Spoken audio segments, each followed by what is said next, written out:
اعوذ باللہ السمیع العلیم من الشیطان الرجیم بسم اللہ الرحمن الرحیم۔ آج میرا موضوع ہے نماز عید کا طریقہ۔ پہلے تو یہ بات یاد رکھیے کہ عید چاہے نمکین ہو چاہے میٹھی، عید چاہے چھوٹی ہو یا بڑی، یعنی عید الفطر ہو یا عید الاضحیٰ، اس کی نماز ادا کرنے کا طریقہ ایک ہی ہے۔ طریقے میں سب سے پہلے یہ ہے کہ نیت کر لیجئے، اور نیت تو ویسے دل کے ارادے کا نام ہے۔ اگر آپ زبان سے نہیں کرتے، دل میں ارادہ ہے تو بھی ٹھیک ہے، لیکن زبان سے کہہ لیں تو مستحب ہے۔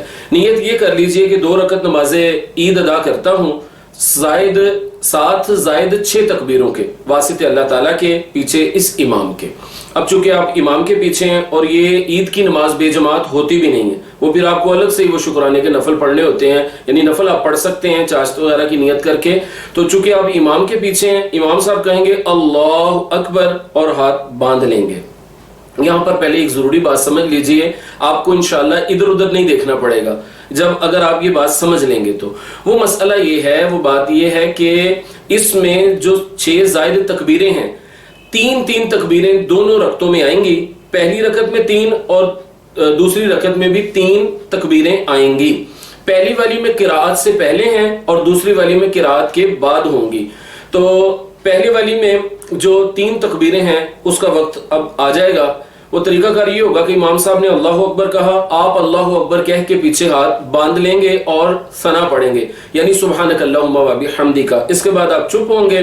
امام صاحب اب 3 زائد تکبیریں کہیں گے، کانوں تک ہاتھ اٹھانے ہیں اور لٹکانے ہیں 2 مرتبہ۔ تیسری پر آپ نے ہاتھ باندھ لینے ہیں، اس لیے کہ جہاں لٹکانے ہیں وہاں کچھ نہیں پڑھنا، اور تیسری کے بعد اس لیے باندھ لینے ہیں کہ اب امام صاحب قرات کریں گے تو اللہ اکبر کہہ کے ہاتھ لٹکا دینے ہیں۔ دوسری تکبیر اللہ اکبر، ہاتھ لٹکا دینے ہیں۔ تیسری تکبیر اللہ اکبر کہہ کے ہاتھ باندھ لینے ہیں۔ اب امام صاحب سورہ فاتحہ اور کوئی سورت ملائیں گے، اس کے بعد رکوع کریں گے، پھر 1 رکعت کے 2 سجدے کریں گے اور دوسری رکعت کے لیے اٹھ کر کھڑے ہو جائیں گے۔ اب پہلی رکعت میں تو ہم نے تکبیریں پہلے کہیں تھی قرات سے، اب انشاءاللہ قرات کے بعد کہیں گے۔ اب امام صاحب سورہ فاتحہ پڑھیں گے اور ساتھ کوئی سورت پڑھیں گے۔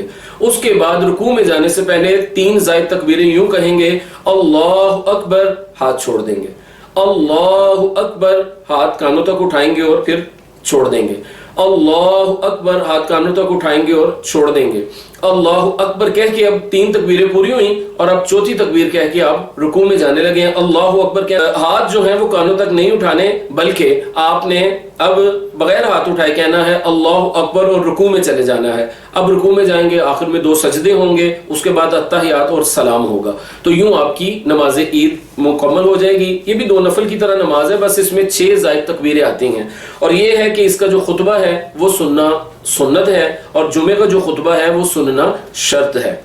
جمعے کا جو خطبہ ہے وہ نماز سے پہلے ہوتا ہے اور عید کا خطبہ بعد میں ہوتا ہے، اور اس کا جو وقت ہے وہ طلوع آفتاب سے 20 منٹ بعد شروع ہوتا ہے، اور دعاء کبریٰ جس کو عام طور پہ زوال کا وقت کہا جاتا ہے تب تک اس کا ٹائم رہتا ہے۔ اگر کسی کی جماعت چھوٹ جائے تو وہ اکیلا عید کی نماز نہیں پڑھے گا، بلکہ کوشش کرے کہ دوسری جگہ چلے جائے۔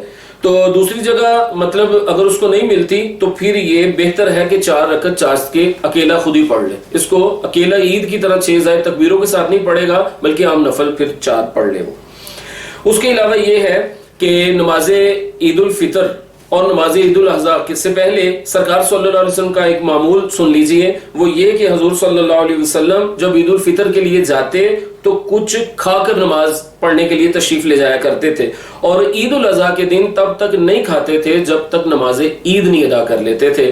اللہ پاک سے دعا ہے اللہ پاک ہمیں عید صحیح معنوں میں ادا کرنے کی توفیق دے۔ اور یہ جو ویڈیو ہے یہ میں آپ سے آخر میں گزارش کروں گا کہ اپنے دوستوں کے ساتھ بھی شیئر کیجئے۔ اکثر لوگ عید والے دن پریشان ہوتے ہیں، ایک دوسرے کی طرف دیکھ رہے ہوتے ہیں، بعض تو مطلب جو ساتھ کھڑا ہے اسی کو کاپی کر رہے ہوتے ہیں، اگر وہ غلطی کر رہے ہیں یہ بھی ساتھ غلطی ہی کر جائیں گے۔ آپ اپنی نماز عید کا طریقہ اگر نہیں سمجھ آیا دوبارہ سن لیں، اور اس کے بعد اس اپنے جو یاد آپ نے مسئلہ سنا ہے اس کے مطابق پڑھیں، انشاءاللہ آپ کی غلطی نہیں ہوگی۔ اللہ پاک عمل کرنے کی توفیق عطا فرمائے۔